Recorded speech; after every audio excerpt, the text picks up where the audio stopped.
Ada yang merah? Babi kamar. Tenang, bentar lagi ada kopi Mas. Ada kopi ya, biar melek kaki yang dalam. Oke, bismillah. Alhamdulillah,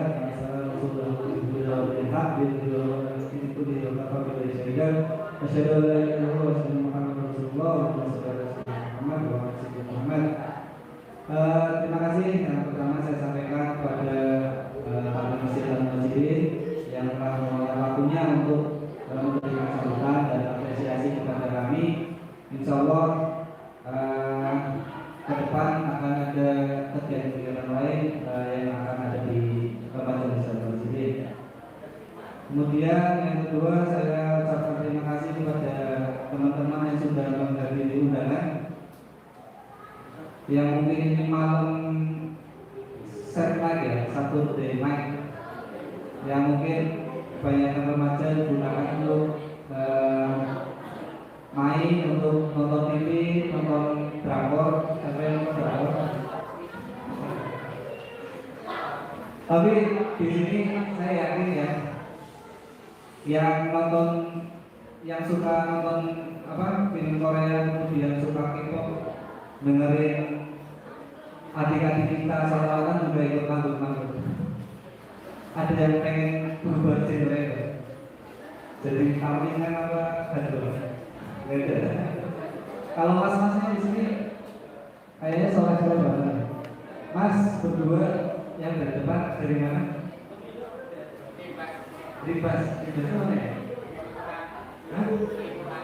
Oh, berdua. Ada tamu dari luar ya. Jadi remaja-remaja lingkungan kita yang laki-laki kalah dengan luar, jauh-jauh dari sana untuk bisa hadir ke sini. Oke teman-teman yang semua yang dirahmati Allah, malam hari ini kita akan membahas atau membicarakan terkait Youth Forum Muslim, Youth Muslim Forum. Ya. Jadi forum pemuda Muslim, pemuda pemudi. Kenapa kita mengangkat ya remaja Muslim mencoba membahas terkait ini? Karena teman-teman kita bisa melihat fakta di sekitar kita ya, remaja-remaja. Nah, di sini kan remaja semua ya, ada yang tua. Remaja, kita lihat fakta yang ada kemarin itu ada kejadian di Adiwena ya, yang sempat heboh di Adiwena di pasar bawah. Ada seorang yang bunuh diri ya, menambahkan diri di kereta. Kemudian di Kota Tegal ada yang gantung diri ya.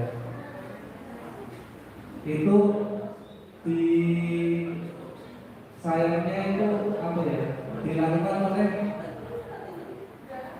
yang termasuk dalam golongan pemuda remaja karena usianya masih muda. Ada yang alasannya karena diputusin pacar kemudian bunuh diri ya. Ada yang karena alasannya merebut pacar kemudian dianiaya, dipukuli dan sebagainya. Kemudian kita sudah tidak asing lagi kemudian di sekolah, bahkan di pesantren pun ada pembulian.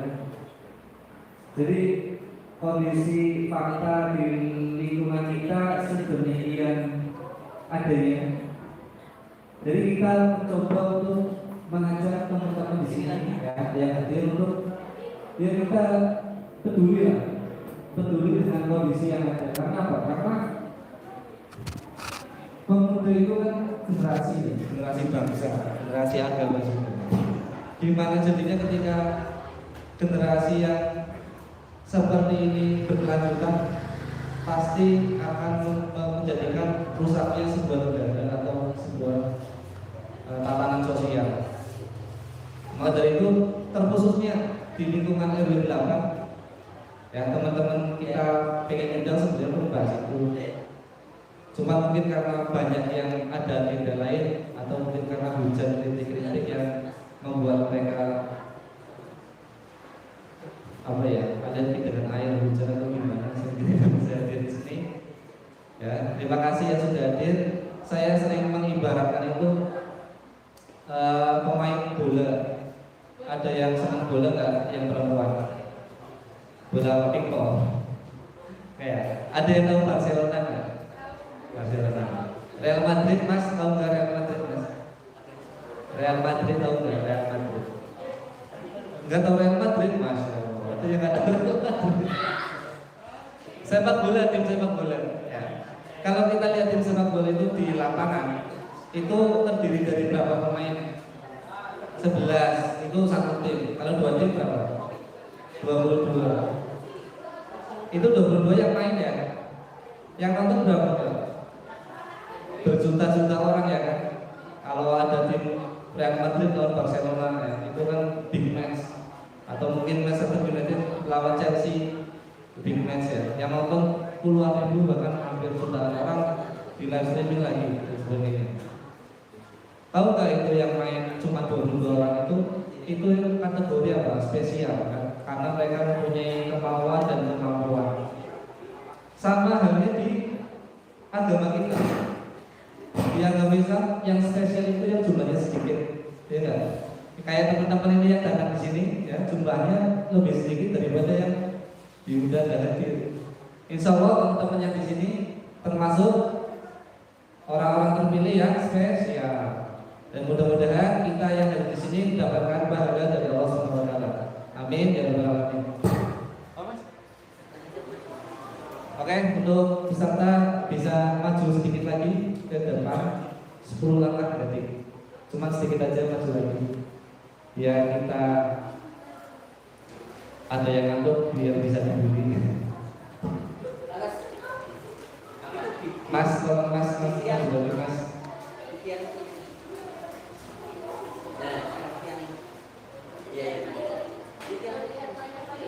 Ini nanti ada materi yang luar biasa ya, yang akan disampaikan oleh pemateri kita ya.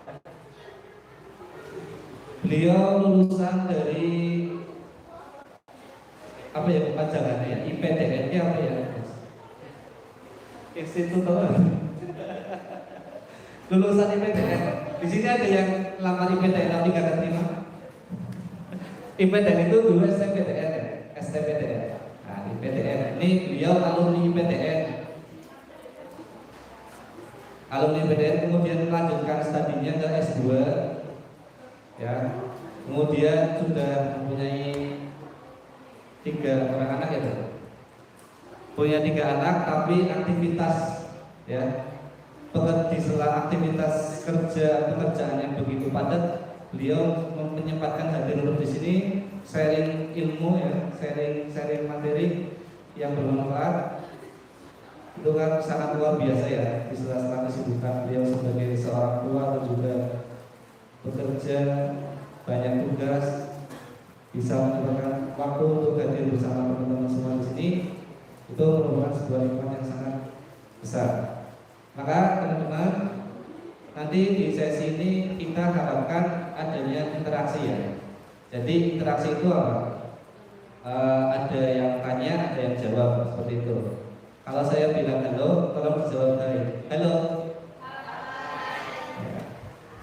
Hai hai. 2 kali bro, 2 kali. Hai hai. Oke siap. Testingnya udah cukup. Karena udah pengalaman. Oke, mungkin untuk mempersingkat waktu supaya tidak kemalaman, kita langsung berikan waktunya kepada Ustaz Sigit. Kepada beliau, waktu kami persilakan. Bismillahirrahmanirrahim.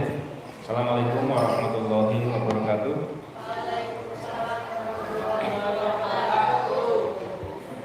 Ya, nggak apa-apa sambil dicicipi ya kopinya. Ini kopi asli atau kopi sasetan mas? Baik, alhamdulillah dari arsala rasulahu bil huda wa dinil haq liyudhhirahu 'ala dini kulli wa kafa billahi shahida. Asyhadu an la ilaha illallah wahdahu la syarika lah wa asyhadu anna Muhammadan abduhu wa rasuluh. Allahumma shalli wa sallim ala nabiyyina Muhammadin wa ala alihi wa ashabihi ajma'in. Alhamdulillah, puji syukur kehadirat Allah Subhanahu wa taala atas nikmat dan pada malam hari ini kita bisa berkumpul bareng di masjid ini. Insya Allah penuh barokah. Di malam minggu seperti ini, malam Ahad seperti ini, anak-anak muda berkumpul di masjid untuk menghadiri majelis ilmu. Salawat dan salam semoga selalu tercurah kepada suri tauladan kita Nabi Muhammad SAW, pada keluarganya, para sahabatnya, dan seluruh umatnya yang setia mengamalkan sunnah-sunnah. Yang pertama, yang kami hormati Pak Ketua Takmir Masjid Al-Muhajirin, Pak Haji Aziz. Mohon izin kami duduk di depan, Pak. Kalau saya bukan Ustadz, Pak, ya, karena lulusan IPDN. Kalau lulusan IPDN baru Ustadz. Jadi saya itu teman mainnya Mas Evan. Ya, teman mainnya Mas Evan. Ya kebetulan punya keminatan sama, suka berdiskusi terkait ya tema-tema kepemudaan. Ya, punya kegelisahan yang sama. Ya, saya dengan Mas Evan punya kegelisahan yang sama, khususnya terkait generasi muda. Ngomong-ngomong generasi muda, ini sambil ngemil, sambil ngopi. 2 hari ini ada berita yang cukup viral ya di media terkait pemuda, apalagi kalau bukan berita-berita yang kurang sedap. Tadi udah disampaikan yang lokal oleh Mas Evan ya. Lumayan ngeri-ngeri sih ya beritanya. Yang satu putus, yang satu hampir putus. Hari ini jadi headline berita, habis tawuran ini si korban ini kan pingsan, kemudian dibawa ke rumah sakit. Pagi tadi dia sadar. Apa kalimat yang dia ucapkan sama keluarganya? Kebetulan yang pertama kali dia lihat di rumah sakit setelah dia sadar adalah ibunya, mamahnya. Dia bilang, maaf ya Ma, masa depan saya sudah hancur. Iya, karena tangan dua dia udah nggak punya tangan gara-gara tawuran. Itu apa, kalau teman-teman lihat videonya itu senjatanya atau parangnya itu panjang sekali. Dan di video itu juga ada, di syuting itu di video tangannya yang putus. Nah, ternyata si korban ini bapak ibunya polisi. Bapak ibunya polisi, pangkatnya cukup tinggi itu, AKBP. Kalau di daerah itu ya AKBP itu selevel Kapolres. Tapi karena di Jakarta dia di level yang lain. Jadi bapak ibunya polisi ya, bapaknya polisi, ibunya polwan. Anaknya punya cita-cita menjadi polisi. Sebentar lagi mau daftar akademi kepolisian. Nah, gara-gara ikut-ikutan tawuran, dan kejadiannya tawurannya itu jam 4:30 subuh. 4:30 subuh, kalau remaja Al-Muhajirin lagi sholat subuh, teman-teman di Jakarta lagi tawuran. Jadi akhirnya si korban ini menyesal,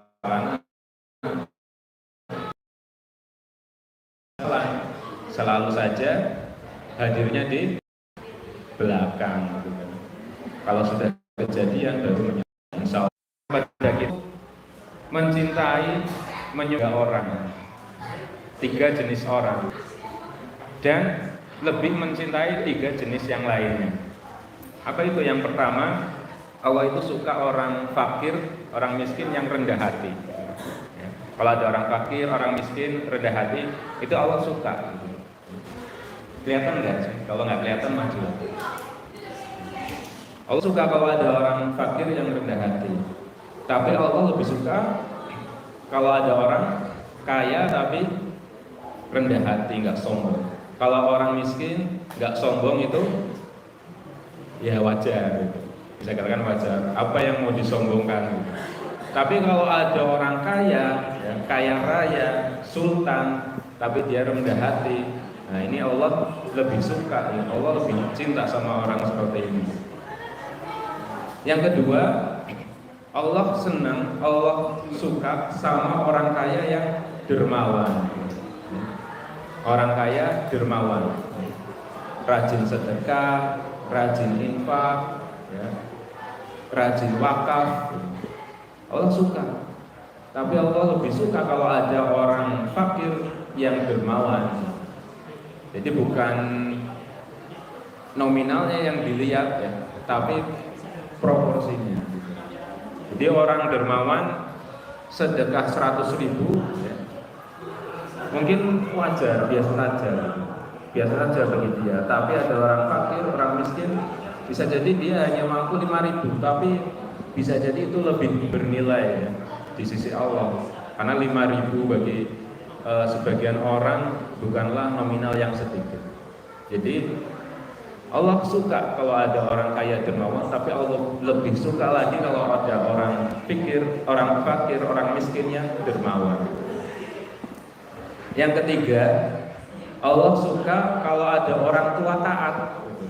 Dan alhamdulillah kalau orang tua di Kriya Praja Mukti ini taat-taat. Sholat 5 waktu kira-kira lebih banyak orang tuanya atau orang mudanya di Al-Muhajirin ini? Halo? Lebih banyak orang tuanya atau orang mudanya ini kalau 5 waktu di sini? Jadi Allah suka kalau ada orang tua taat, soleh gitu. Tapi itu dikatakan wajar gitu. Orang tua taat wajar. Kadang orang sudah mulai sadar bahwa wah saya sudah tua, waktunya sudah hampir habis. Makanya Allah lebih suka, Allah lebih cinta kalau ada pemuda yang taat. Pemuda dengan segala potensinya ya, dengan segala tenaganya, energinya ya, dia bebas melakukan apapun, dia bisa melakukan apapun, tapi dia memilih di jalan ketaatan. Kalau orang tua malam minggu ini udah nggak mungkin tongkrongan di alun-alun, keluar sedikit masuk angin. Tapi anak muda kita bisa tengok nanti di alun-alun pasti lebih banyak anak mudanya. Makanya Allah sangat cinta dan lebih mencintai ya, anak muda yang taat. Ada keistimewaan yang lainnya terkait pemuda ini. Kita meyakini, kita mengimani setelah kita nanti meninggal, ya, setelah ini kita meninggal di dunia, habis itu kita diapain? Habis itu setelah kita meninggal kita diapain oleh Allah? Setelah kita dikubur, kemudian hari kiamat kita diapain? Nasib kita ini dibangkitkan. Kemudian kita dikumpulkan di mana? Di padang mahsyar. Di padang mahsyar itulah Allah kumpulkan manusia dari yang pertama. Siapa manusia pertama? Ya. Allah kumpulkan di padang mahsyar itu dari Nabi Adam sampai nanti manusia yang terakhir. Kita nggak tahu siapa manusia yang terakhir dan berapa banyak itu. Dari manusia pertama sampai yang terakhir nanti setelah kiamat dikumpulkan di padang mahsyar nanti semuanya. Ya. Dan di situ suasananya, kemudian keadaannya itu sangat-sangat genting. Rasulullah menyampaikan nanti manusia dibangkitkan, dikumpulkan di padang mahsyar, tidak memakai baju, tidak memakai alas kaki, dan belum dihitan. Pas Rasulullah ngomong seperti itu, di sebelahnya ada Aisyah, istrinya. Kemudian Aisyah bertanya, ya Rasulullah, di padang mahsyar nggak pakai baju. Terus bagaimana kalau pada saling melihat gitu? Nggak pakai baju. Kata Rasulullah, keadaan di padang mahsyar pada saat itu sangat menegangkan, sampai-sampai orang sudah nggak berpikir lagi untuk saling melihat. Matahari didekatkan sejauh 1 mil. Para ulama masih memperdebatkan satu. Yang jarak normal seperti sekarang ini saja, ya, kalau siang hari dan lumayan panas, ya, apalagi di padang mahsyar kita didekatkan 1 jengkal atau 1 mil di atas kita. Makanya disampaikan oleh Rasulullah, nanti di padang mahsyar itu manusia akan ditenggelamkan oleh keringatnya masing-masing sesuai dengan amal perbuatannya. Ada orang yang digenangi mata kaki, ada yang setinggi lutut, ada yang setinggi, ada yang tenggelam oleh keringatnya. Nah, itu suasana di padang mahsyar sangat mencekam. Di situ kita nanti akan menunggu ya, pembagian buku catatan amal kita.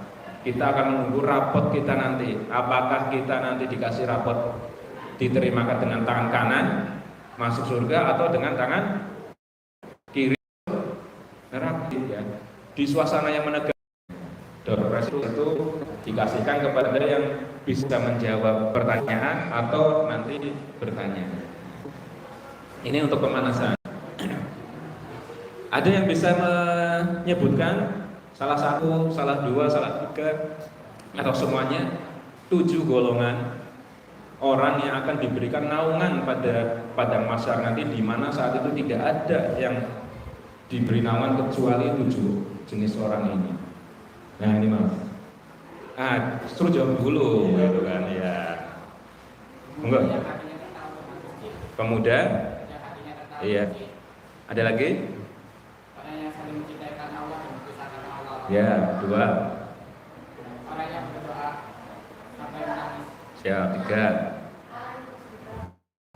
Orang yang bersedekah, ya, dengan tangan kanannya, tangan kirinya tidak tahu. Ada lagi 2 orang ini, kira-kira itu ya. Tadi 4. Kemudian ada pemimpin yang adil, ya, pemimpin yang adil. Kemudian ada laki-laki yang diajak berzina oleh perempuan yang mempunyai kedudukan dan mempunyai paras yang cantik, tapi dia lebih takut kepada Allah. Tapi satu yang ingin saya highlight di sini, karena di depan saya ini para pemuda. Jadi teman-teman, di saat padang mahsyar yang sangat dahsyat sekali seperti itu, sampai orang nggak pakai baju aja nggak kita lirik gitu, itu ada satu kesempatan yang bisa didapatkan oleh satu golongan pemuda kayak kalian ini, yaitu pemuda yang taat beribadah, pemuda yang soleh, pemuda yang hatinya tertaut dengan masjid. Insya Allah yang ada di depan saya ini nanti akan mendapatkan naungan dari Allah Subhanahu Wa Taala. Allahumma amin. Karena tertaut dengan masjid. Malam Ahad kumpulnya di masjid, bukan di alun-alun dan lain sebagainya. Insya Allah ya. Maka teman-teman punya potensi dan punya dahulukan yang lain. Nanti diborong semua, karena hadiahnya coklat, nanti giginya bisa kropos nanti. Allah menjelaskan bahwa 1 tahun itu 12 bulan dalam Islam. Coba teman-teman, ada yang bisa menyebutkan 12 nama-nama bulan Hijriyah atau nama-nama bulan Islam? Cung. Ayo. Kalau bulan Masehi pasti hafal gitu. Kalau bulan Masehi itu kan peninggalan dari Romawi itu. Nah, ini teman-teman pemuda muslim, hafal nggak penanggalan Islam ya, warisannya zamannya Umar bin Khattab.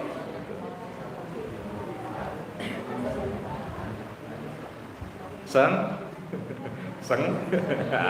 wah, buka Google ini, berat ini.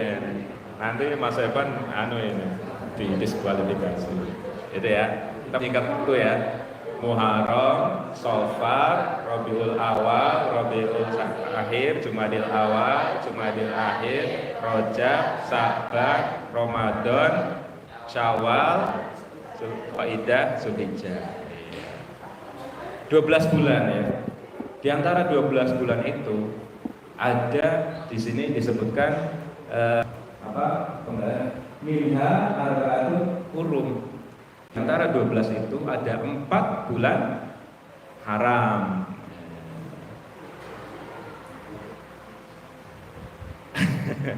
Kuis lagi. 4 bulan haram. Apa saja? 1, 2. Ayo, nggak boleh lihat Google. Ah. Ya, boleh. Ini bulan haram, ya. Dan salah satunya itu Rajab. Jadi bulan haram ada 4. Yang 3 itu berurutan, ya. Zulqa'dah, Zulhijjah, Muharram berurutan. Yang satunya terpisah, bulan Rajab. Di bulan haram. Nah, bulan apa keutamaan atau keistimewaan bulan haram ini? Ya, salah satunya yang kita bisa dapatkan dari penjelasan para ulama kita, namanya saja bulan haram, maka kita diharamkan, ya, untuk menzolimi diri sendiri, berbuat kezoliman. Kita dilarang, ya, berbuat kezoliman. Berarti di luar bulan haram boleh, Pak? Ya nggak boleh, gitu. Tapi disangatkan bahwa di bulan haram ini ketika kita berbuat zolim, ya, maka Allah lipat gandakan dosanya, gitu. Itu menzolimi diri sendiri, apalagi menzolimi orang lain, gitu. Maka di bulan haram ini, ya, kita hindari, kita tahan-tahan, ya, menyakiti orang lain atau menzolimi diri sendiri. Menzolimi diri sendiri itu apa? Berbuat kemaksiatan, ya, kita jauhi perbuatan maksiat di bulan haram ini, ya, karena dosanya itu dilipat gandakan. Sebaliknya, ya, di bulan haram ini, di bulan Rajab ini salah satunya, ketika kita berbuat kebaikan, ya, pahalanya juga dilipat gandakan. Dan ini salah satu sunnah yang sudah mulai jarang, sudah banyak ditinggalkan. Apa? Yang menghidupkan bulan-bulan haram dengan amal kebaikan, gitu. Menghidupkan bulan-bulan haram dengan kebaikan, apalagi Rajab. Makanya ada redaksi doa yang diajarkan kepada kita, Allahumma barik lana fi Rajaba wa Sya'bana wa balighna Ramadan. Ibaratnya kita mau perlombaan ini. Kita sudah pemanasan ini di bulan Rajab, bulan Sya'ban, kemudian kita nanti sudah siap tempur di bulan Ramadan. Kalau bahasa para ulama, bulan Rajab ini menanam, kemudian Sya'ban itu menyirami, dan nanti panennya bulan Ramadan. Jadi kalau mau sukses di bulan Ramadan, nggak boleh mendadak. 1 Ramadan baru kita menggebu-gebu, gitu. Tapi harus pemanasan dulu di bulan Rajab ini. Nah itu teman-teman, kita akan mulai masuk lebih dalam lagi peristiwa-peristiwa di bulan Rajab. Tentu saja yang paling besar adalah Isra Mi'raj. Tanggal berapa tadi sudah disampaikan Ketua Panitia? Tadi sambutan Pak Ketua Panitia sudah jelas sekali rangkuman dari materi. Jadi peristiwa-peristiwa besar di bulan Rajab itu banyak sekali, ya, termasuk misal salah satunya Ibunda Aminah, ibunda dari Rasulullah SAW, mulai mengandung, ya, mengandung Nabi. Itu bulan Rajab. Tapi ini tidak kami tampilkan semuanya, kami pilih saja yang besar-besar. Yang pertama Isra Mi'raj tentu saja, yang kedua Perang Tabuk. Perang Tabuk itu perang antara kaum muslimin melawan Romawi, ya. Dan kalau teman-teman tahu itu, Romawinya nggak berani, pasukan Romawi nggak berani ketemu sama pasukan kaum muslimin, karena di perang Tabuk ini kaum muslimin dipimpin langsung oleh Rasulullah SAW, dan jumlah pasukan terbesar yang pernah dikumpulkan kaum muslimin pada saat itu sejumlah 30.000. Kenapa Romawi nggak berani? Karena Romawi sebelumnya sebelum perang Tabuk ini pernah ketemu dengan pasukan kaum muslimin di perang Mu'tah. 3.000 kaum muslimin melawan 200.000 tentara Romawi.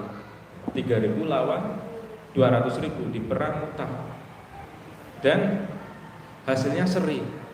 Yang 30.000 itu tidak bisa mengalahkan yang yang 200.000 nggak bisa mengalahkan kaum muslimin yang 3.000. Di mana pasukan kaum muslimin yang 3.000 itu dipukuli, dianiaya, ya, bahkan dirampas harta bendanya, itu tanda kutip halal pada saat itu karena namanya minoritas gitu. Minoritas. Kafir Quraisy itu sudah mengumumkan kalau ada orang masuk Islam, ya silahkan bebas aja, mau dipukul, mau dibunuh, mau dirampas hartanya, terserah. Jadi seperti itu kondisinya awal-awal dakwah Islam, ya. Sangat berat sekali. Saya ingin menggambarkan beberapa ini aja, beberapa orang saja ya yang mengalami tantangan dakwah berupa penyiksaan. Misal sebut saja Sumayyah. Ini dikatakan orang pertama yang mati syahid di jalan Islam, Sumayyah. Laki-laki atau perempuan? Sumayyah. Laki-laki perempuan? Sumayyah. Seorang perempuan, seorang ibu sedang hamil, masuk Islam, seorang budak. Majikannya bernama Abu Jahal. Karena masuk Islam, disiksalah dia, diikat dua tangannya, diikat kedua kakinya, dibentangkan, diancam. Mau nggak kamu keluar dari Islam? Nggak mau. Kalau nggak mau, kamu saya tusuk pakai tombak. Jadi diikat tangan dan kakinya, dibentang, ditusuk pakai tombak pelan-pelan itu Sumayyah dari bawah sampai tembus ke atas. Itulah orang yang mati syahid pertama di jalan Islam, Sumayyah. Sumayyah punya suami namanya Yasir. Yasir sama juga, dibunuh juga. Sumayyah Yasir punya anak namanya Ammar. Masuk Islam, disiksa juga. Kalau ibunya, bapaknya ini tahan, disiksa sampai dibunuh, dia tahan, nggak mau keluar Islam. Nah, Yasir anaknya karena melihat ibunya dibunuh, ayahnya dibunuh, dia udah nggak tahan lagi. Maka dia mau itu mengucapkan kalimat-kalimat yang bertentangan dengan Islam. Tapi dia setelah dibebaskan, dia langsung lari kepada Rasulullah, menangis, ya Rasulullah, saya sudah mengucapkan kalimat-kalimat yang nggak pantas karena saya disiksa, dipaksa. Pada intinya dia diampuni, dimaafkan karena dia benar-benar dipaksa dan dianiaya. Sedangkan dalam hatinya dia tetap beriman. Itu teman-teman, satu penggal potret tantangan mengimani Islam di tahun 600-an. Ada lagi Bilal yang sudah sering kita dengar, Bilal, seorang budak. Majikan namanya Umayyah kalau nggak salah. Nanti kalau salah dikoreksi. Umayyah. Ini jelas saja ya, karena dia budak ya, nggak ada harganya, disiksa. Zaman segitu kaum muslimin, apalagi yang kasta rendah seperti budak ini, majikannya kalau nyiksa itu sampai yang nyiksa itu capek sendiri, termasuk Umayyah. Sampai capek sendiri, kalau udah capek nyiksa Bilal, maka Bilal diikat, tangannya dan lehernya ditarik dia ke tengah-tengah perkampungan, dan dia mempersilahkan semua warga Mekah, siapa yang memukul silahkan, kalau mati nggak apa-apa. Soalnya zaman segitu ketika ada masa perbudakan, kalau ada orang bunuh budaknya orang itu harus denda, harus ganti. Ini sudah disampaikan sama Umayyah, kalau mau mukul, yang mau mukul, pengen nyubit, pengen mau bunuh silahkan. Itu saking capeknya Umayyah menyiksa Bilal. Nah, sampai puncaknya dia dijemur di padang pasir, ditindih batu yang sangat panas. Itu Bilal. Ada lagi yang lebih mengerikan lagi, namanya Khobab Ibnu Arat. Ini di masa kepemimpinannya Umar bin Khattab. Ketika Umar bin Khattab jadi Amirul Mukminin, dia punya kebiasaan habis sholat berjamaah di masjid, itu dia ngobrol-ngobrol sama para sahabatnya. Nah, suatu hari Umar habis sholat itu tanya ke sahabat-sahabatnya. Teman-teman gitu. Coba dong ceritain. Kebetulan yang ada di depannya itu Khobab. Khobab, apa siksaan yang paling parah yang pernah kamu dapatkan waktu di Mekah dulu? Khobab ini nggak jawab pakai omongan. Khobab ini langsung buka baju, ditunjukin punggungnya, langsung terlihat punggungnya berlubang dari atas, dari sekitar leher sampai ke tulang belakang ini, berlubang. Sampai lubangnya itu kalau dimasukin kepalan tangan itu kepalan tangannya bisa masuk. Umar dan para sahabat yang lain melihat itu langsung nangis. Wahai Khobab, kamu diapain dulu gitu? Khobab ini dulu juga budak. Jadi dia disiksa, ya, punggungnya dibuka, dia diseret di atas batu yang sudah dipanaskan, batu-batu yang sudah dipanaskan, sengaja dipanaskan itu, ya, sampai dagingnya koyak semua di sini. Bolong. Ya, itu ya, itu bentuk-bentuk tantangan dakwah di masa itu. Segitunya teman-teman, Khobab ini ya ceritanya habis disiksa seperti itu, pulang ketemu Rasulullah gitu, dengan masih berdarah-darah itu. Ketemu Rasulullah, kurang lebihnya dia bilang gini, ya Rasulullah, kapan ini pertolongan Allah datang? Kira-kira Rasulullah jawab apa? Khobab habis disiksa, bolong punggungnya itu berdarah-darah, gosong. Rasulullah jawab kurang lebihnya, sabar. Kaum sebelum kita ini, kaum sebelum kamu ini, ada yang gara-gara dia beriman itu tubuhnya dipendam, hanya tinggal kepalanya saja. Kemudian diambilkan gergaji besi, yang dengan gergaji besi itu belah kepalanya itu, atau bentuk lainnya diambilkan sisir dari besi, disisir hingga koyak daging-daging yang ada di tubuhnya. Jadi nggak kalah mengerikan. Jadi Rasulullah ketika di Mekah itu memang tidak melawan dengan aktivitas fisik, hanya bisa bersabar dengan penderitaan yang seperti itu. Itu hanya secuil ya. Mayoritas kaum muslimin itu menghadapi penyiksaan yang sangat luar biasa. Makanya separuhnya sekitar 80 itu hijrah ke Habasyah. Separuhnya masih bertahan di situ. Kalau yang dari terah bangsawan itu masih mending, semacam Abu Bakar, Umar itu mending. Yang kasihan yang kelas-kelas budak, orang fakir, miskin. Tapi seperti itu pun mereka banyak yang masih bertahan dengan keimanannya. Makanya Allah itu dan Rasulullah memberikan penilaian dan sanjungan kepada kaum muhajirin, orang yang beriman di awal-awal Islam. Itu. Kemudian yang paling dahsyat lagi ya, di masa-masa ini adalah pemboikotan keluarga besar Nabi. Jadi keluarga besar Nabi, Bani Hashim, Bani Abdul Muthalib, Bani Abdul Manaf itu diboikot oleh kafir Quraisy. Pokoknya keluarganya Nabi jangan diajak ngomong, jangan mau ketemuan, jangan mau jual beli dengan keluarga besarnya Muhammad. Diboikot selama 2-3 tahun. Nah, itulah masa-masa terberat, salah satu masa terberat kaum muslimin ketika dakwah di Mekah. Sampai-sampai para sahabat yang dimakan itu ya daun, kulit binatang.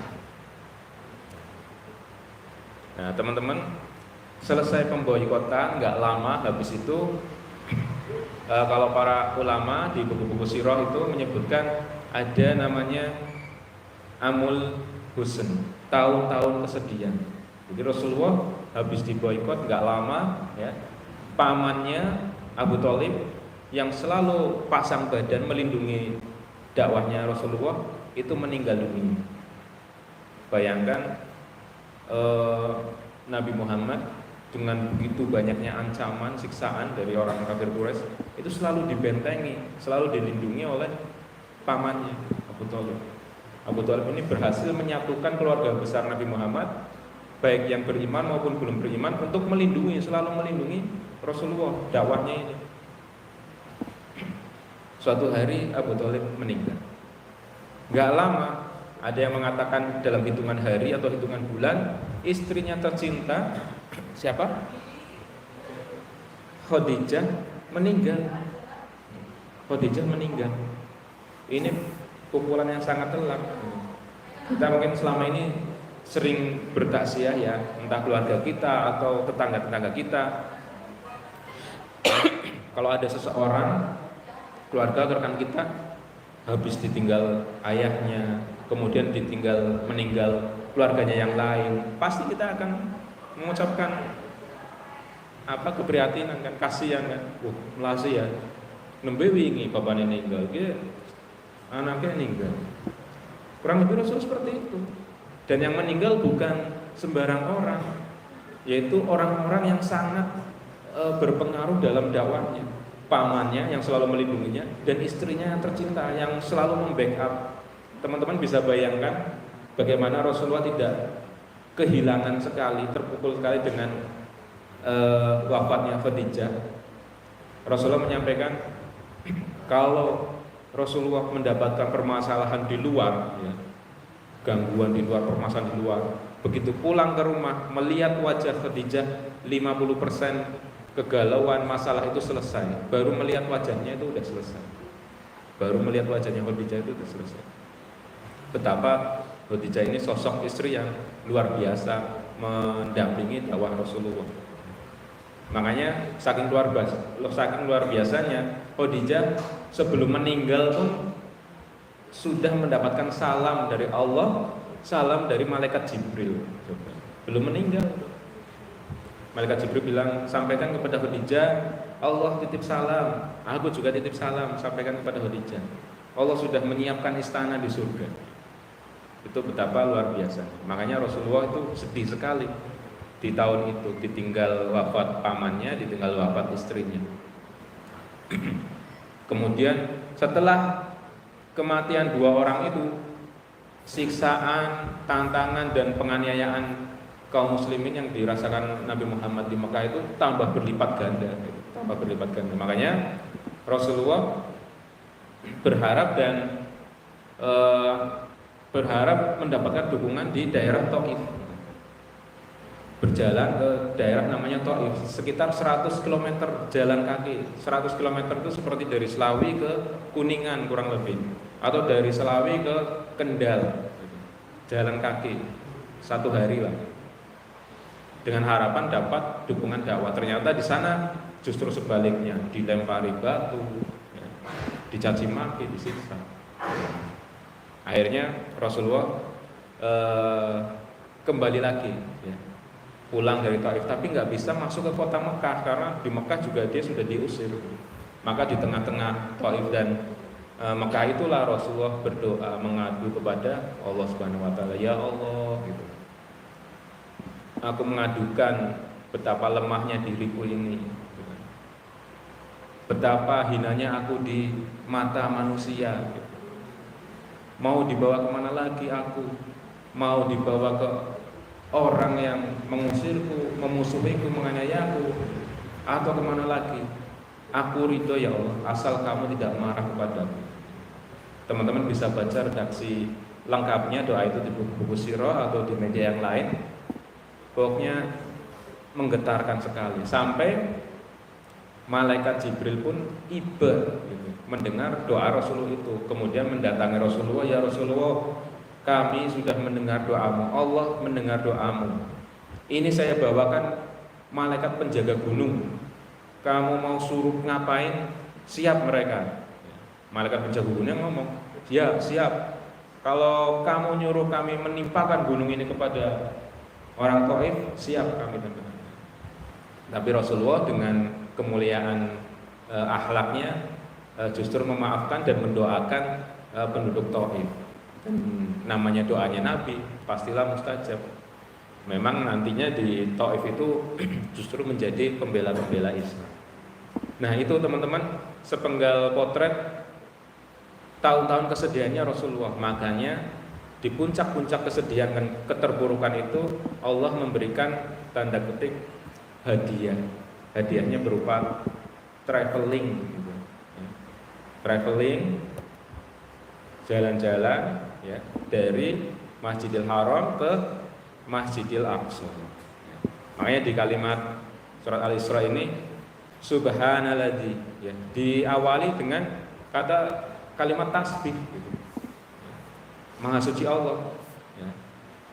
Karena akan menjelaskan itu peristiwa yang sangat luar biasa. Jadi untuk menghindari atau mengingkari bahwa nantinya banyak orang yang mendustakan, bahwa dengan kalimat tasbih ini Allah ingin menyampaikan kepada manusia bahwa Allah itu suci dari sifat-sifat yang buruk gitu.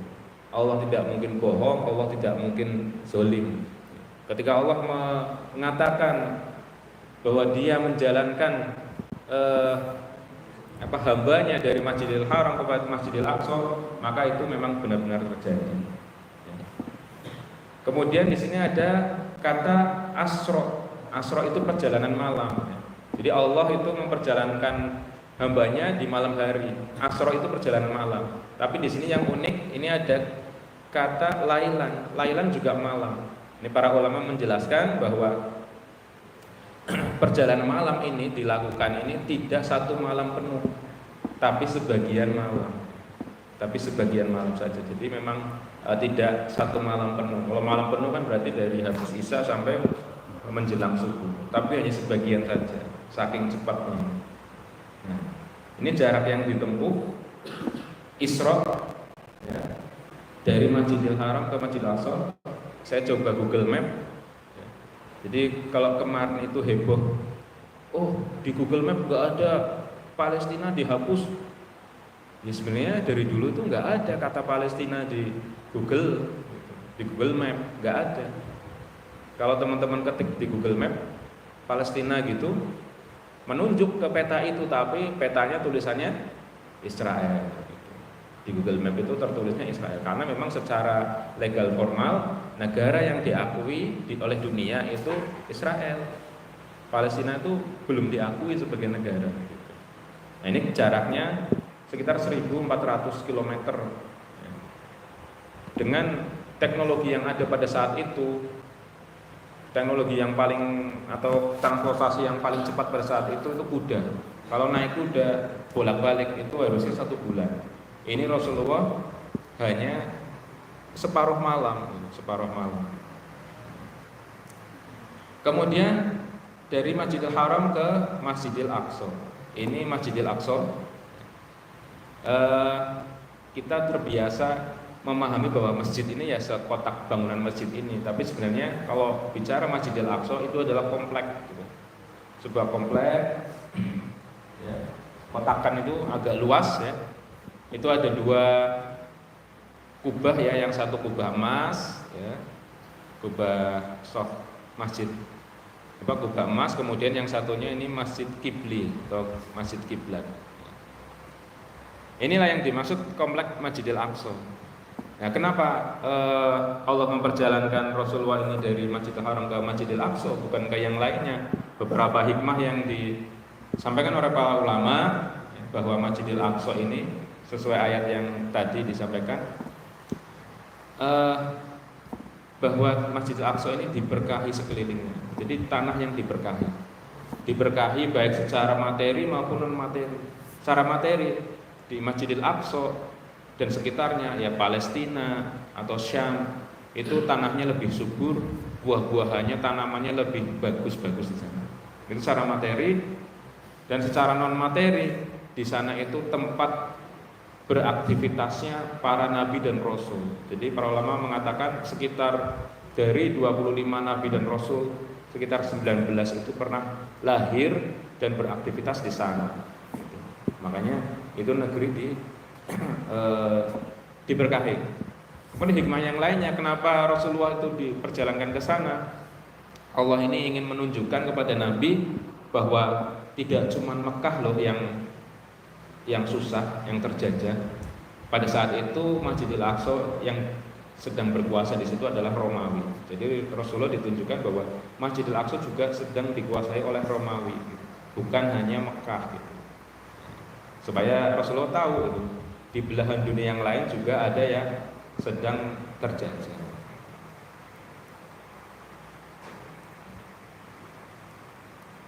Kemudian setelah sampai dari Masjidil Aqsa, kita sama-sama tahu Rasulullah diangkat, dimi'rajkan ke atas ke Sidratul Muntaha. Dalam buku-buku sirah disebutkan Rasulullah ketika mi'raj ini di langit pertama ketemu Nabi Adam, langit kedua ketemu Nabi Isa, Nabi Yahya, langit ketiga ketemu Nabi Yusuf, kemudian Nabi Idris, Nabi Harun, Nabi Musa, dan di langit ketujuh ketemu Nabi Ibrahim. Setelah langit ketujuh masih naik lagi, ya. Malaikat Jibril sudah nggak bisa mendampingi lagi, ya. Sudah nggak bisa naik lagi, Rasulullah naik sendirian ke Sidratul Muntaha. Nah, di perjalanan Mi'raj itu, ya, banyak hal-hal yang dilihat oleh Rasulullah. Diperlihatkan surga, diperlihatkan neraka, ya, siksa-siksa neraka. Rasulullah diperlihatkan ada orang yang bibirnya seperti bibir unta, kemudian dilimpari batu-batu panas, mulutnya sampai tembus ke duburnya. Kemudian Rasul tanya ke malaikat Jibril, itu siapa itu? Mulutnya seperti mulut unta, dilempari batu-batu dari api neraka sampai tembus ke belakang. Itu pemakan harta anak yatim. Kemudian diperlihatkan siksa pemakan riba. Siksa orang pemakan riba itu, ya, tahu riba? Ya, tahu riba ya, generasi Gen Z itu harus tahu riba. Karena ini siksanya luar biasa, sampai Rasulullah diperlihatkan pemakan riba itu nanti di neraka itu perutnya besar sekali sampai dia nggak bisa jalan, ya. Saking nggak bisa jalannya, dia diinjak-injak oleh pengguna jalan yang lain di sana. Kemudian ada orang-orang yang memakan bangkai daging yang busuk, Padahal di sebelahnya itu ada daging yang segar. Apa? Ini adalah siksa bagi orang yang berzina. Di mana orang yang berzina itu seharusnya dia bisa memilih sesuatu yang halal, tapi dia memilih jalan yang haram. Nah, peristiwa Isra Mi'raj ini adalah ujian keimanan, ya. Seperti yang tadi saya sampaikan di awal, kita belum tentu kita belum tentu lulus ujian keimanan seandainya kita hidup di masa itu. Ini Abu Al-Hakam, ada yang tahu nama kerennya Abu Al-Hakam? Setelah peristiwa Isra Mi'raj ini, Rasulullah melarang memanggil Abu Al-Hakam. Ini aslinya orang pinter, namanya Amr bin Hisham. Rasulullah pernah berdoa pada Allah, ya Allah, menangkanlah Islam dengan salah satu dari dua Umar, satu Umar bin Khattab atau Amr bin Hisham, karena ini orang yang luar biasa. Tapi ya, walaupun dia luar biasa sampai mendapatkan julukan Abu Al-Hakam, gara-gara dia tidak beriman, Rasulullah menyuruh kaum muslimin memanggil dia Abu Jahal, bapak kebodohan, karena dia menolak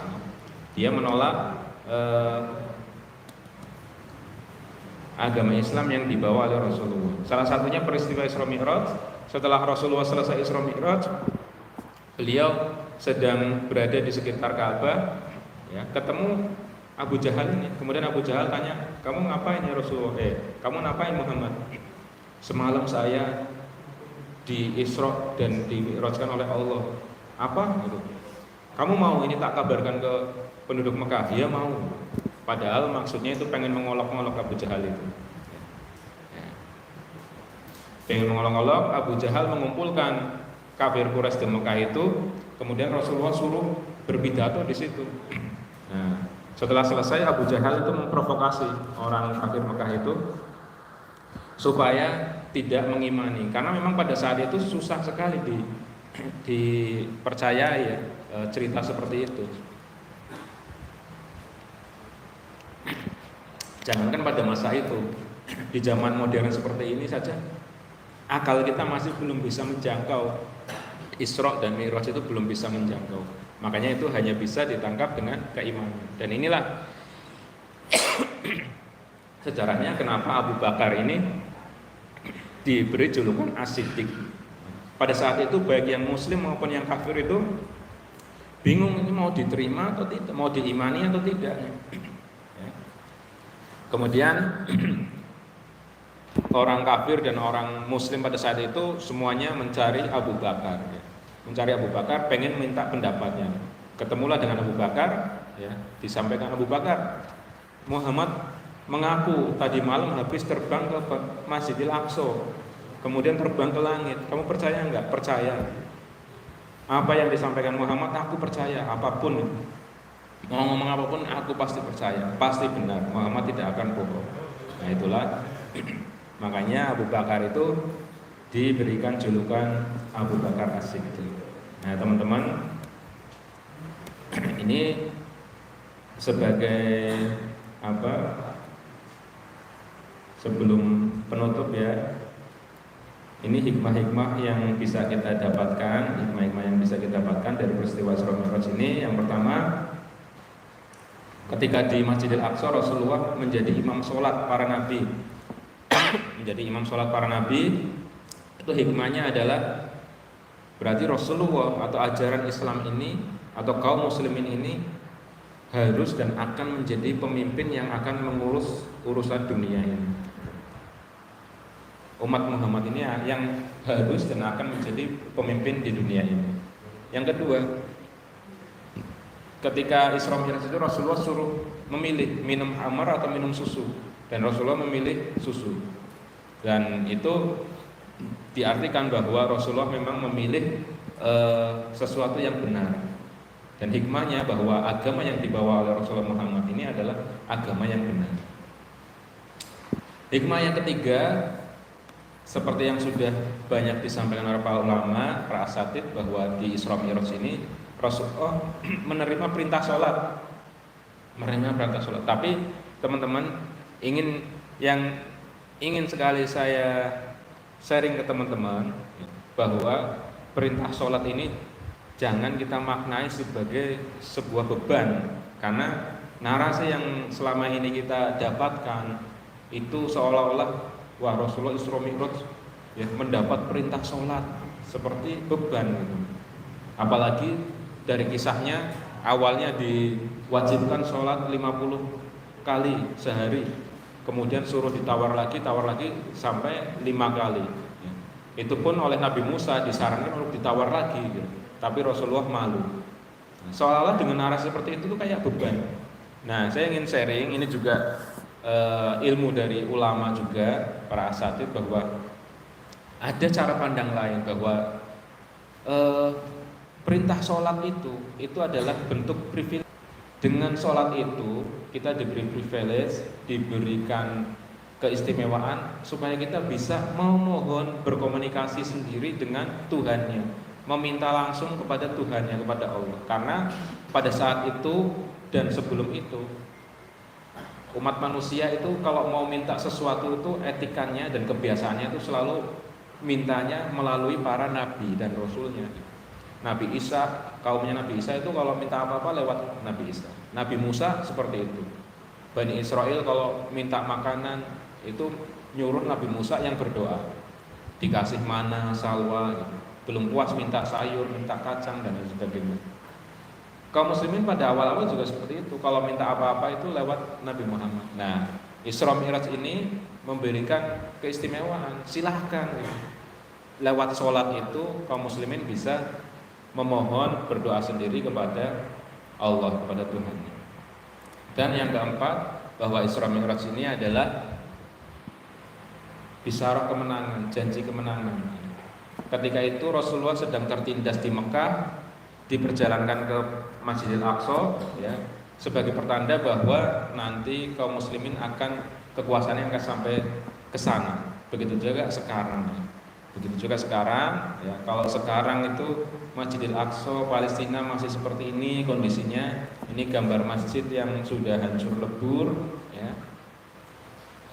terutama di Gaza. Teman-teman juga sudah sering mengikuti di media sosial. Tanah yang diberkahi kondisinya saat ini sedang seperti ini kota Gaza. Ya, walaupun seperti itu, namanya diberkahi ya. Keimanannya juga luar biasa. Ini gambarnya seorang anak kecil, walaupun hancur lebur seperti itu masih bisa tersenyum, ya, luar biasa.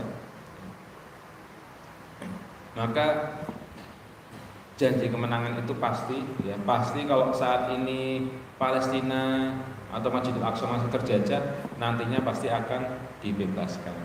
Siapa yang membebaskan? Insya Allah generasinya teman-teman semuanya. Ini slide informasi atau gambaran teman-teman semua bahwa dengan begitu dahsyatnya tantangannya dakwah di Mekah awal-awal Islam didakwahkan itu, ternyata yang banyak menyambut pertama kali keimanan Islam adalah para remaja, para pemuda. Bisa dibaca di situ. Berapa itu umurnya? Ali bin Abi Thalib 8 tahun, ya, Zubair bin Awam 8 tahun. Ada yang 8 tahun di sini yang masih bertahan? Nggak ada kan? Utsman bin Affan, ya. Sa'ad bin Abi Waqqas 17 tahun, Ja'far bin Abu Thalib 18 tahun. Jadi yang menjadi pembela Rasulullah pada saat itu tuh mayoritas pemuda di bawah 20 tahun.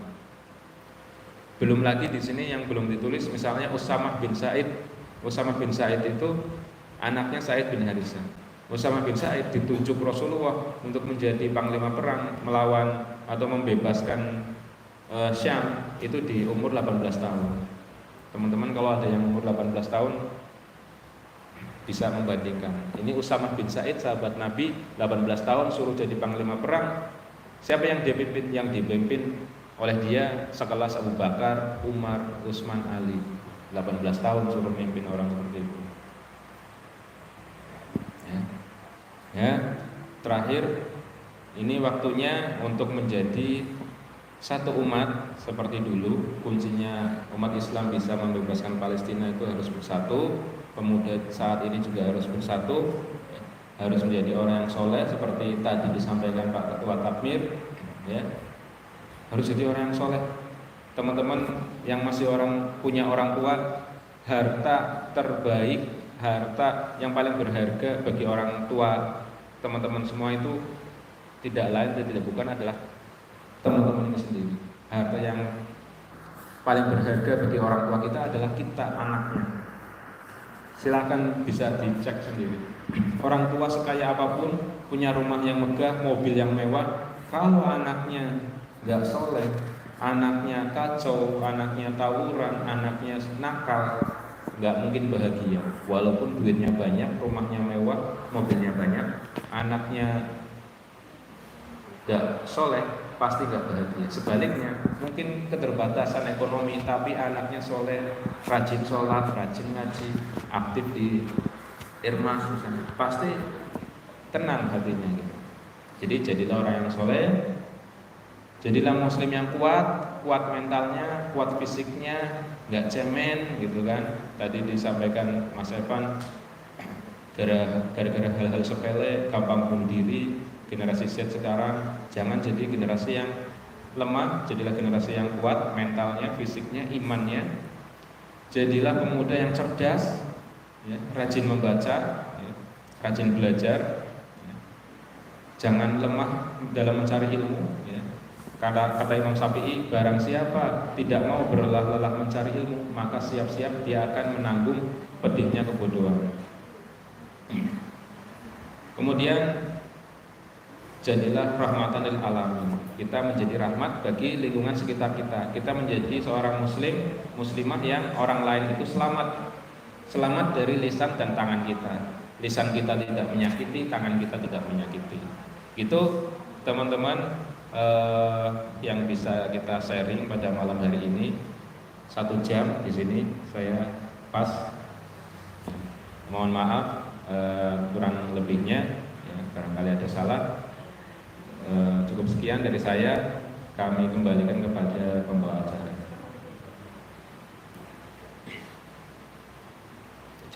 berapa ini? Malam sekali ya. Show 11. Baik, ya.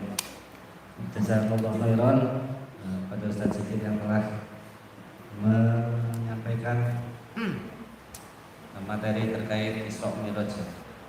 Ini saya kasih semuanya ya, 7 berapa nih? 7. Siapa yang bisa menjelaskan dari awal sampai akhir materi tadi? Oke ya. Oh, ingin bertanya. Oke, siap. Boleh. Yang bertanya langsung dapat. Oke. Boleh, Mbak. Waalaikumsalam. Mbak, nanti disebutkan nama ya. Dari RT berapa? Iya, langsung. Waalaikumsalam. Kenapa nama saya Fensa Ainamata dari RT7? Mengenai yang Bapak jelaskan tadi, saya ingin bertanya mengenai sebelum terjadinya Isra Mi'raj. Seperti yang Bapak jelaskan, Rasulullah SAW dan para pengikutnya itu di saat itu sudah dicaci maki bukan melihat jatuh. Apa sih yang membuat mereka bertahan atau membuat mereka terus mengganggu agama Islam? Sedangkan dalam segi situasi dan segi kondisi itu sangat tidak memungkinkan untuk bertahan atau mengganggu agama Islam. Apa sih yang membuat mereka kuat atau bisa mengganggu? Terima kasih. Yang lainnya? Yang mas-mas ada yang? Mas-masnya nih belum ada yang dapat coklat ya. Yang dapat coklat udah pulang soalnya. Tanya di luar Isra Mi'raj juga nggak apa-apa. Mbak-mbaknya ada yang lain? Di luar Isra Mi'raj nggak apa-apa, wis bebas. Nah, Israel Palestina boleh. Ya udah, saya jawab dulu ya. Ya, jawab dulu. Ya. Mbak siapa namanya? Pingsa ya, Masya Allah. Pertanyaan yang baru sekali. Tak Pingsa. Memang kaum muslimin di awal dakwah Islam di Mekah itu mendapatkan tantangan yang luar biasa, mengerikan, dahsyat sekali siksaannya. Kenapa mereka bisa bertahan sampai segitu kuatnya bertahan? Ada yang hijrah, ada yang bertahan. Yang pertama jelas itu keimanan. Ini dari tadi kisah yang saya sampaikan, Sumayyah dan Yasir itu ada sepenggal yang tadi belum sempat saya sampaikan. Jadi ketika Sumayyah dan suaminya dan anaknya sedang disiksa di tengah kota, itu Rasulullah lewat berjalan. Tapi Rasulullah memang tidak bisa melakukan apa-apa, bukannya tidak bisa, tapi memang belum diperintah untuk melakukan reaksi secara fisik, membela, berkelahi atau apa. Nggak bisa. Rasulullah hanya menyampaikan pada saat itu, Sobrun ala Yasir, bersabarlah keluarga Yasir, sesungguhnya Allah menjanjikan surga. Rasulullah cuma bilang gitu. Orang lagi disiksa, lagi ditusuk, lagi dicambuk. Bayangkan hanya nabinya yang dia anggap nabi cuma ngomong sabar. Kalau kita nggak tahu ya. Tapi level keimanan itu memang membedakan. Sabar keluarga Yasir, Allah menjanjikan surga. Apa jawaban Sumayyah dan Yasir itu? Ya Rasulullah, saya sudah melihat surga. Pada saat disiksa itu sudah melihat surga katanya. Ya Allah, di beberapa kisah itu memang seperti itu gitu. Jadi sebelum kaum muslimin sebelum ajalnya biasanya itu ditampakkan penampakan surga. Saya misal Asiyah istrinya Fir'aun gitu kan. Itu ketahuan beriman disiksa oleh Fir'aun. Kemudian ditampakkan berdoa sama Allah, ya Allah selamatkanlah aku dari Fir'aun yang zalim ini dan buatkanlah aku rumah di surga. Langsung dibalas tunai sama Allah, ditampakkan ini loh rumahku di surga, belum mati. Makanya Asiyah itu ketika disiksa dia senyum. Makanya Fir'aun itu tambah gemes. Wah ini udah gila, ini gara-gara disiksa udah gila, wong disiksa kok malah senyum. Fir'aun nggak tahu bahwa Asiyah sudah ditunjukkan rumahnya di surga. gimana nggak senyum. Makanya banyak foto-foto para mujahidin yang mati syahid itu kan banyak yang walaupun dia meninggal dalam keadaan senyum, bisa jadi memang dia sudah ditampakkan gambaran-gambaran surga. Kembali ke Sumayyah, Rasulullah tanda kutip nggak melakukan pembelaan apapun, cuma ngomong gitu doang. Sabar oleh Yasir, janji yang Allah berikan kepada kamu itu surga. Iya surga, aku udah melihat surga. Itu tidak lain tidak bukan, yang jelas itu keimanan yang kuat, bahwa satu keimanan kepada Allah, dua kepada Rasulullah. Kalau Rasulullah sudah ngomong kayak gitu, berarti iya benar. Sama seperti Abu Bakar, ketika tadi Abu Jahal dan kawan-kawannya yang kafir Quraisy itu mendatangi Abu Bakar, sahabatmu sudah gila, ngaku dalam satu malam itu ke Masjidil Aqsa, ke Sidratul Muntaha, sudah gila. Bagaimana pendapat? Kalau Rasulullah sudah ngomong gitu, pasti benar. Itu tidak lain tidak bukan keimanan. Di redaksi yang lain itu bahkan lebih menarik lagi, dikatakan ada kalimat tambahan dari Abu Bakar ini. Seandainya tembok ini putih, kemudian Rasulullah bilang hitam, saya bilang hitam. Gitu. Abu Bakar sampai gitu. Itu keimanan kepada Rasulullah. Jadi kaum muslim pada saat itu sangat percaya kepada Rasulullah, sangat membenarkan apa yang dikatakan oleh Rasulullah. Maka siksaan fisik yang seperti itu sudah tidak ada artinya lagi. Sudah tidak ada artinya lagi.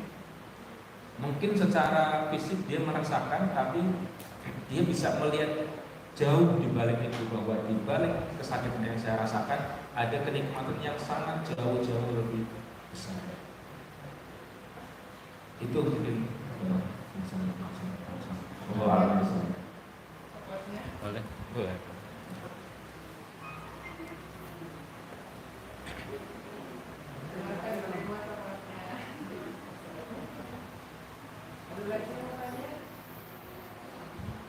Next question please. Perlu saya tunjuk nama untuk bertanya atau mau ditanya? Sebentar lagi ya. Jadi intinya memang kita sepertinya sangat sangat jauh sekali ketika dibandingkan dengan level para sahabat zaman Rasulullah. Ketika belum ada Islam, tahu-tahu datang seorang pemuda yang mengaku nabi sehingga mengaku sudah melakukan perjalanan sekian jauh dalam setengah malam. Hampir-hampir kita mungkin ragu ya, apakah kita akan mengakui atau tidak. Tapi alhamdulillah memang tadi disampaikan ya, maka benar bahwa nikmat Islam itu nikmat yang sangat luar biasa. Kita lahir di tengah-tengah lingkungan yang beragama Islam, meskipun belum bersuasana Islam, tapi perlu kita syukuri ya. Ini sisa coklat gimana Mbak? Masih banyak.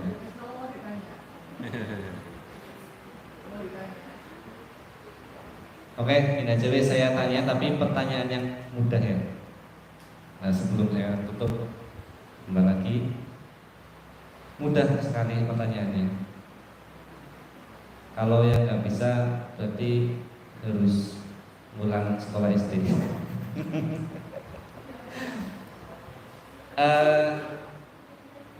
Nabi, siapa nama Nabi ya, yang dia membawa kitab Zabur. Nabi yang membawa kitab Zabur. Ayo coklat lumayan.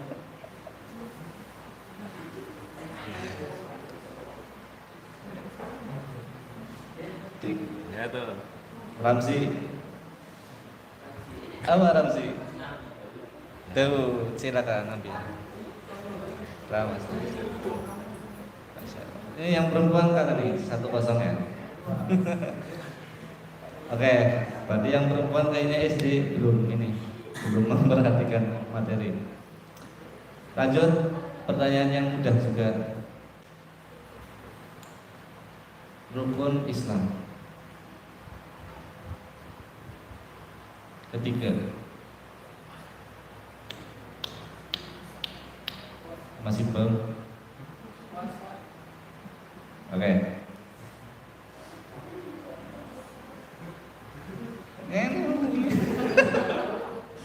Urung disleting kelanan ya Allah. Yo, yang perempuan semangat ya. Nanti.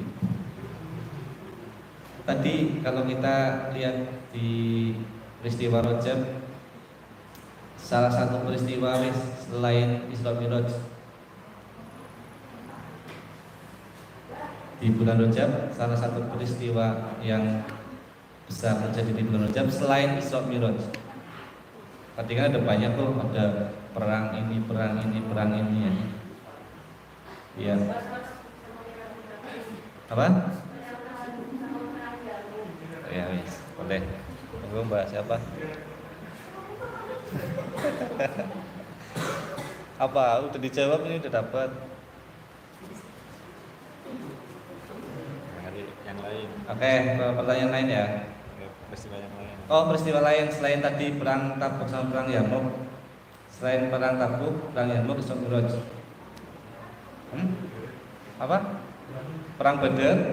Perang Badar bukan di bulan Rajab. Ya maklum browsing ya maklum ya. Ora. Ada lagi perempuan mungkin?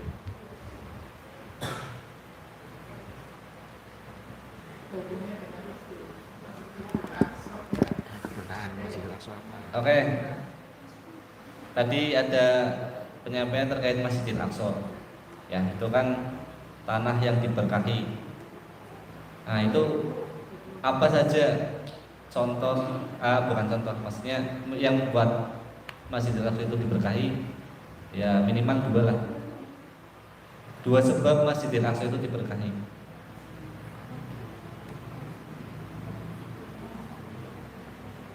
Masjidil Aqsa itu ini. Tempat apa?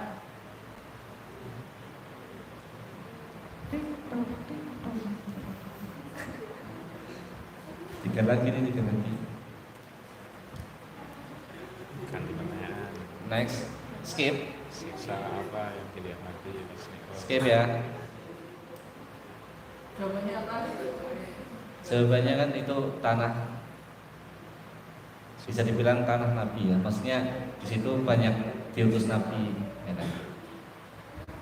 Kemudian ada peristiwa Isra Mi'raj di situ juga salah satunya. Terus ketika Rasul dimi'rajkan ya, naik ke langit, itu kan ditampakkan itu macam-macam dosanya. Macam-macam siksa neraka tadi. Apa aja? Salah satu aja wis, biar cepat. Hukumannya apa? Siksanya apa? Misal orang dosanya itu diapain?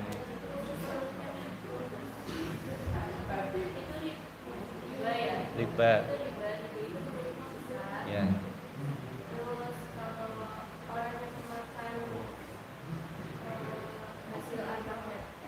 Harta anak yatim itu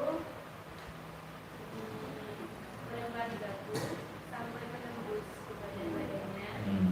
Terus tapi yang di sini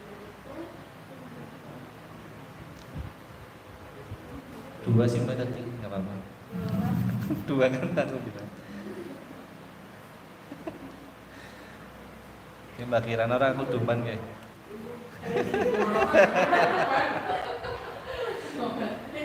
Belakang. Bapaknya kalian Belakang, terus yang belakang. oh di sini. Boleh kerjasama.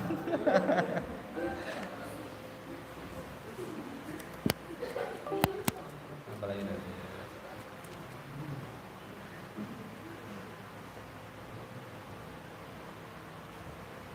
Nah, ini wis.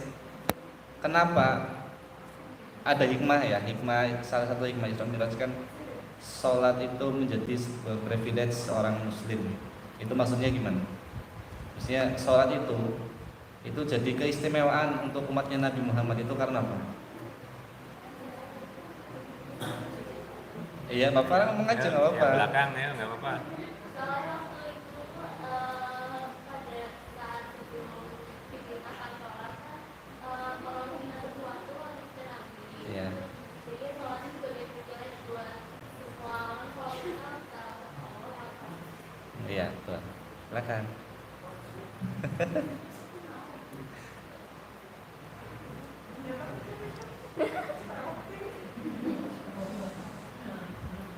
Pertanyaan terakhir, berapa jarak Slawi ke Kendal? Tadi ini gimana?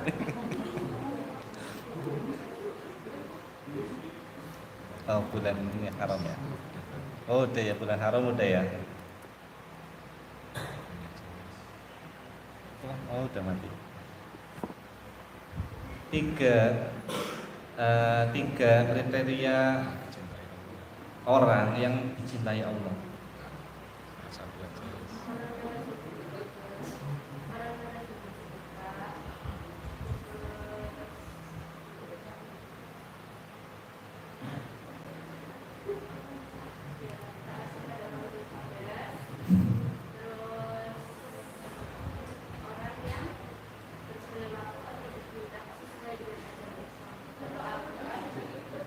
Iya, itu benar, tapi belum tepat karena tidak sesuai dengan materi yang disampaikan. Contoh, orang fakir rendah hati, kemudian Allah lebih suka kan orang fakir yang rendah hati, kemudian orang dibandingkan orang kaya yang rendah hati, kan gitu. Kemudian ada orang fakir yang dermawan, iya deh. Ini tapi lebih suka yang ini. Oh iya. Ada orang kaya yang dermawan, tapi Allah lebih mencintai orang fakir yang dermawan. Nah, ini satu lagi nih. Allah suka sama orang tua yang taat, tapi lebih suka. Nah, benar udah yang taat.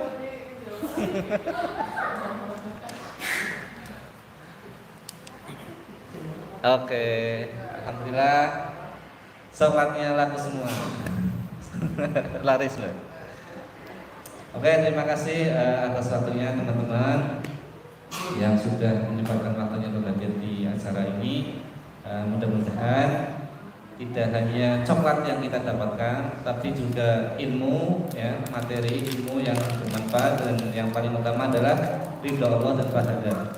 Amin ya rabbal alamin. Harapannya nanti mbak-mbak yang hadir juga bisa mungkin karena usia senior ya, maksudnya SMA ya, nggak ada yang SMP kan, nanti bisa ikut irmas lah untuk aktif di masjid. Maksudnya karena seperti yang tadi saya sampaikan di awal itu, ketika kondisi fakta lingkungan yang sedemikian ya rusak ya, bisa dibilang rusak, kita itu berkewajiban untuk menjaga diri kita sendiri dan juga lingkungan, kan seperti itu ya. Islam tidak mengajarkan kita mendiamkan sebuah kerusakan, tapi kita bersama-sama memperbaiki sebuah kerusakan itu. Maka harapan saya sih teman-teman yang hadir di sini bisa ikut aktif di remaja masjid, yang kemudian kita bersama-sama menjaga adik-adik kita supaya lebih mencintai dan mengenal Islam dan juga mencintai masjid, seperti itu ya Mbak. Nanti mungkin nanti ke depan lah, nanti kita hubungi kembali. Untuk saat ini kita cukupkan. Mari kita baca hamdalah, alhamdulillahirabbil alamin, dan doa untuk majelis. Subhanallahumma wa bihamdika asyhadu an la ilaha illa anta astaghfiruka wa atubu ilaik. Wabillahi taufiq wal hidayah. Wassalamualaikum warahmatullahi wabarakatuh.